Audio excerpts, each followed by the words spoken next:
여러분 대출 받으실 때 이 영상 한번 보시면 정말 많이 도움 되실 거니까요. 놓치지 마세요. 자, 안녕하세요 부뚱이 분들. 오늘은 8억 2천에 내 집 마련을 하셨고 대출을 6억 받으셨다고 해요. 근데 3.9% 금리에 40년 원리금 균등으로 대출 규제 이전에 적용을 받았거든요. 근데 이분이 한 달에 월 250만 원 정도 원리금이 나간다고 해요. 근데 이분은 대출 받을 때 은행을 단 한 번도 방문을 안 하셨다고 하거든요. 과연 대출 상담사를 통해서 대출 받는 거랑 은행 창구에서 받는 거랑 어떤 게 더 좋은 것인지, 그분의 집에 방문해서 어떻게 대출을 받으셨는지, 장단점은 더 어떻게 되는지에 대해서 낱낱이 제가 파헤쳐 드리겠습니다. 자, 그러면 가보겠습니다. 자, 집에 들어가 보겠습니다. 안녕하세요. 선생님, 오셨네요. 야, 이 집이, 이 인테리어 언제 된 거예요? 인테리어 작년 1년 전에. 엄청 깨끗하네. 여기 34평이죠? 네. 이야, 집이 엄청 넓네. 확장까지 돼가지고. 자, 오늘 이제 도령님이랑 같이 한번 인터뷰 시작해 보도록 할게요. 자, 제가 이제 도령님 집에 방문을 했는데, 자, 제 옆에 앉아 계십니다. 안녕하세요. 안녕하세요. 네, 간단하게 자기소개 먼저 좀 부탁드릴게요. 네, 안녕하세요. 저는 이번에 안양에 집 매수하게 된 예비 신랑 30대 도리입니다. 안녕하세요. 네, 반갑습니다. 자, 이번이 집을 처음 매수하신 거죠? 첫 매수입니다. 네. 네. 그러면 대출도 처음 받아보신 거죠? 주택담보대출이 처음이고 사실 다른 대출도 전혀 경험이 없었어서 네. 대출 자체가 처음입니다. 네. 처음 집 살 때 그 대출에 대해서 고민이 엄청 많으셨겠네요? 엄청 많았죠. 이게 내가 어디까지 좀 감당할 수 있는지, 그 이전에 뭐 은행에서 대출이 얼마나 나올지, 금리는 어떨지 이런 것들이 다 종합적으로 고려를 해야 되다 보니까 정말 막막했습니다. 뒤에서 또 말씀드릴 거지만 네. 대출을 받을 때는 몇 가지 방법이 있잖아요. 그렇죠. 보통 우리가 은행에 방문을 해서 창구 직원이랑 대화해서 하는 게 보통 일반적인 생각인데, 이번에는 은행 대신 대출 상담사 분을 통해서 대출을 받았다고 들었거든요. 그렇죠. 일단은 은행 같은 경우에는 시간을 또 내서 가야 되고, 여러 은행 상품을 비교를 해보려면 결국에는 내가 직접 여러 은행 방문하고 뭐 금리나 조건 등을 정리해서 비교를 해야 되는데, 사실 집 알아보기에도 바쁜데 직장인이 그렇게까지 하기엔 좀 시간적으로 여유가 없어서 대출 상담사를 통해서 진행을 했습니다. 저는 너무 추천드려요. 일단은 저 같은 경우에는 네. 퇴근 시간에 맞춰서 제가 준비해야 될 서류를 챙겨와 주셨기 때문에 훨씬 편했습니다. 되게 생소한, 시청자 입장에서는 이게 무슨 얘기지? 라고 할 수 있는데, 상담사랑 진행하면서 좋았던 점 딱 3개만 꽂으라 그러면 어떤 건지 한번 말씀해 주실 수 있나요? 우선 상담사랑 진행을 하면 은행을 방문하지 않아도 된다는 게 가장 큰 장점이고요. 시간 관리 측면에서 너무 효율적이고, 다양한 은행의 상품들을 비교를 할 수 있기 때문에 뭐가 나에게 제일 적합한 대출인지 한눈에 볼 수가 있었습니다. 그리고 대출 상담사하고 전화나 문자로 연락하는 게 사실 훨씬 더 편했어서, 영업점 직원들은 내가 가야만 질문을 할 수 있는데 상담사는 언제 어디서나 제가 문의사항이 있으면 문자 남겨놓을 수 있다는 게 되게 메리트가 있었습니다. 3개를 요약해보면, 은행을 보통 방문하려면 영업시간 4시까지잖아요. 그쵸. 그래서 보통 점심 안 먹고 빨리 가거나, 운 좋아야지 가능하고, 대기자 없이. 그 다음에는 연차를 쓰고 가거나, 이제 두 번째는 하나의 은행을 가면 그 은행에 대한 대출 상품만 말해주는데, 상담사를 통하면 여러 가지 조건을 비교해준다. 그렇죠. 그 다음에 세 번째로는 은행을 방문할 경우에는 직접 대면해서만 질문할 수 있는데, 이거는 전화나 문자로도 충분히 쉽게 대화할 수 있었다. 이렇게 요약할 수 있겠죠. 네, 맞습니다. 그럼 은행을 한 번도 안 가신 거예요? 한 번도 안 갔어요. 아, 진짜요? 상담하면서 고르고 방문은 안 했습니다. 그러면 상담사 분이랑도 한 번도 안 만난 거예요? 상담사분하고는 자필 서명할 때 한 번 만났어요. 자필 서명이란 게 어떤? 집 매수를 위한 계약서를 작성하고 은행 금리 조건 등을 비교한 후에 대출 상품을 실행하겠다고 마음을 먹었을 때 거의 확정 단계에서 자필 서명을 한다고 받아들이시면 될 것 같아요. 그러면 이거는 초기 단계는 아니고 어느 정도 의사소통이 이루어지고 내 조건에 맞는 걸 찾았을 때 마지막에 확정을 좀 짓겠다라는 그런. 네, 맞습니다. 그러면 상담사분을 한 번 만났는데 뭐 은행에서 만났나요? 어디서 만났어요? 저도 처음에 약간 은행에서 만나지 않을까 싶었는데 네. 그건 아니었고, 제 퇴근 시간 맞춰서 회사 바로 옆에 있는 카페에서 편하게 만났습니다. 아, 직접 찾아와 주신 거예요? 직접 찾아오셔서 저는 뭐 스케줄 조정을 할 필요가 거의 없었어요. 대박이네요. 그거 진짜 찾아오는 서비스. 네. 은행을 가지 않아도 퇴근 시간 맞춰서, 야, 대단하네요. 아 근데 소연님 저는 네. 상담사를 어떻게든 뭐 소개를 받아서 연락을 했는데 네. 사실 내 주변에 이런 정보를 알고 있는 사람이 없다면 네. 상담사 컨택을 어디서 시작을 해야 되는 걸까요? 아, 상담사를 처음에 어디서부터 네. 알아봐야 되나?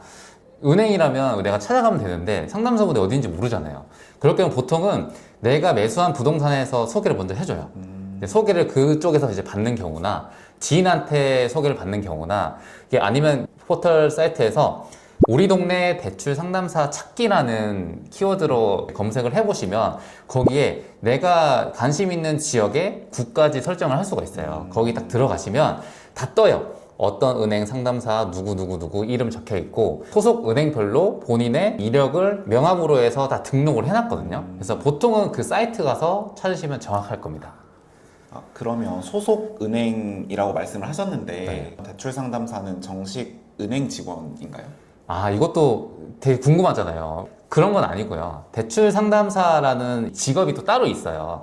보통 우리가 은행 창구 가면 그 은행에 합격을 해서 지사로 배정을 받잖아요. 그런데 대출 상담사분은 어떻게 되냐? 은행이 있고 이 대출을 연계해서 취급하는 대출 모집 법인이 있어요. 대출 상담사는 이 법인에 있는 직원이고 여기서 할당을 해준다라고 보시면 돼요. 제가 만약에 K사 은행이다. 그러면 도령님은 대출 상담사예요. 그러면 이쪽 은행에서 도령님 그 법인한테 계약을 맺고 제가 파는 상품을 영업으로 하라고 이제 대출 상담사분을 현장으로 투입을 시키는 거예요. 그러면 부동산에서 소개를 해주거나 내가 지인으로 소개를 받았다고 해도 그 상담사를 정말 신뢰할 수 있는지 그걸 어떻게 확인할 수 있을까요? 은행 창구에 있는 분이 아니기 때문에 이 사람의 정보를 내가 믿을 수 있냐? 그 질문을 하신 네. 거잖아요. 그분이 은행연합회에 등록이 되는지를 확인하셔야 돼요. 어떻게 확인하냐?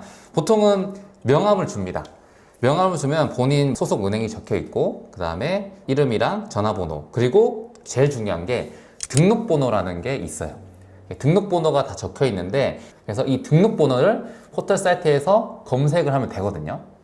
이 검색하는 방법은 대출 상담사 조회를 하게 되면 통합 조회 사이트에 들어가서 그 등록번호랑 이름을 치면 그 명함이랑 똑같이 정보가 적혀 있는지 지금까지 위반 사항이 없었는지에 대한 이력도 다 적혀 있으니까요. 이걸 꼭 확인하시고 여기에 등록이 안 돼 있다. 그러면 이분이 정식적으로 활동을 할 수 없는 사람이라고 생각을 하셔도 무방합니다.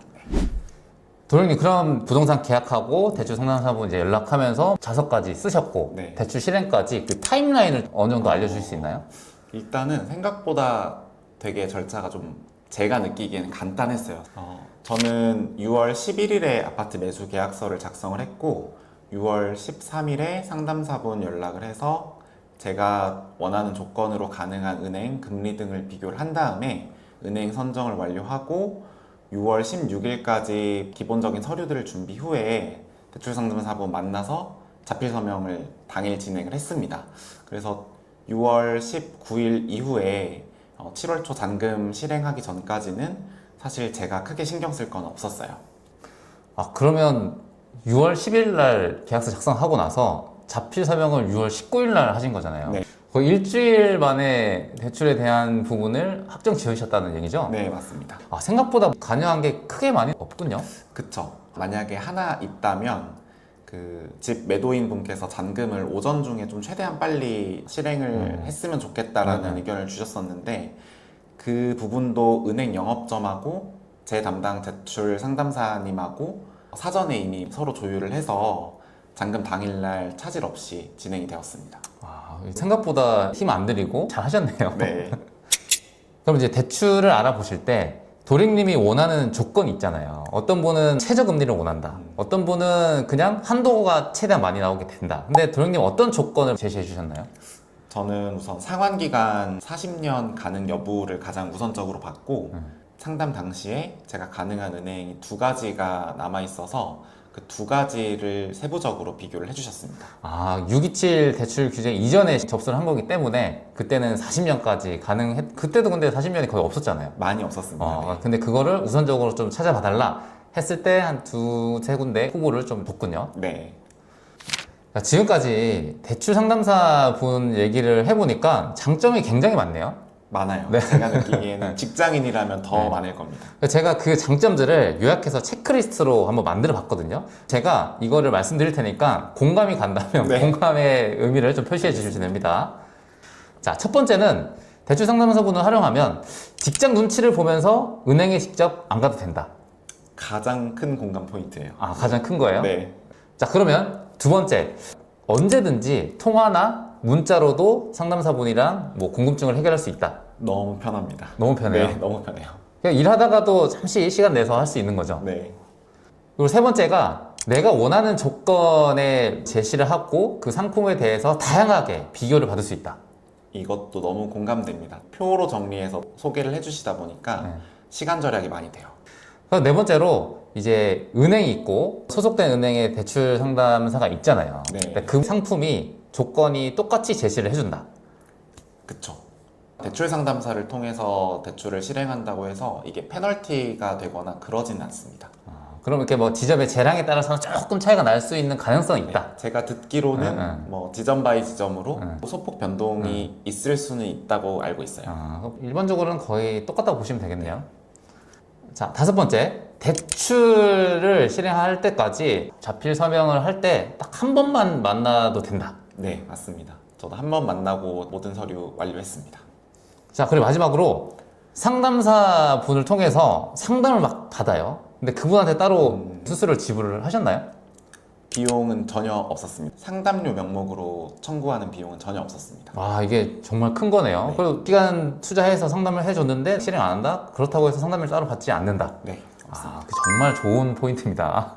자, 이렇게만 들으면 대출 상담사분을 통해서 대출 받는 거랑 은행 창구에 직접 방문해서 하는 것 중에는 상담사분 통해서 하는 게 무조건이라는 생각이 들긴 하겠네요. 네, 저는 정말 추천하는 방법입니다. 네, 그래도 여러분들이 좀 주의할 사항이 딱 두 가지가 있거든요. 그게 뭐냐면 대출 상담사분의 능력치에 따라서 내가 원하는 조건의 대출의 상품을 다 비교를 못 해주시는 분이 분명히 있습니다. 왜냐면 대출 상담사라고 해서 모든 은행권의 사항을 실시간으로 파악하지 못하는 분들도 분명히 계시거든요. 그래서 능력 있는 대출 상담사분을 만나야 된다. 그리고 두 번째, 은행연합회 소속이 아닌데도 불구하고 온라인 명함을 몰래 파서 내가 실제로 대출 직원이 마냥 활동하시는 분이 있기 때문에 은행연합회 소속 등록번호를 비교하시는 거를 아까 제가 말씀을 드렸습니다. 이 두 가지만 유의하시면 상담사분 통해서 연락하는 거는 크게 문제가 없다고 생각이 되네요. 네. 오늘 도령님의 실제 대출을 받기까지 과정을 또 들어보니까 나도 다음에 한번 이렇게 해봐야겠다라는 그런 느낌이 팍팍 오거든요. 저도 사실 앞으로 살면서 뭐 대환을 해야 될 때도 있고 다른 유형으로 대출을 받아야 될 상황도 분명 있을 것 같은데 그때도 대출 상담사가 가능하다면 이 방식을 무조건 선택할 것 같아요. 이거 한번 또 맛을 보셨으니까 다음에 활용을 더 잘할 수 있겠네요. 네, 맞습니다. 오늘은 대출 상담사분과 은행 창구에 가서 대출을 받는 방식에 대해서 좀 비교를 하면서 실제로 대출 상담사 통해서 실행까지 하신 저희 크루분을 모셨는데 상담사분 통해서 하는 거를 한 번은 좀 추천드립니다. 내 집 마련 앞두고 계신 분들, 대출을 한 번도 받지 못한 분들이 이 영상을 통해서 많은 도움을 받으셨으면 좋겠습니다.